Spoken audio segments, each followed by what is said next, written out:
আপনারা এটা বন্ধ করুন, বন্ধ করুন, বন্ধ করুন, বন্ধ করুন। শুনুন শুনুন শুনুন,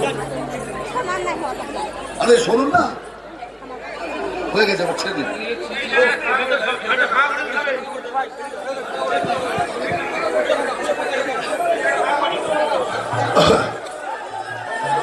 দেখুন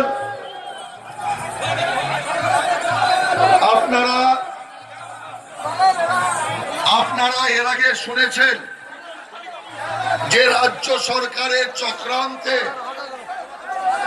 এখান থেকে বহু দূরে হেলিকপ্টার নামাতে হয়েছে, তাই স্মৃতিজিকে অনেক দূরে ফিরে গিয়ে হেলিকপ্টার ধরতে হবে। তাই আমি আপনাদের সবাইকে শান্তভাবে বসার জন্য অনুরোধ করছি।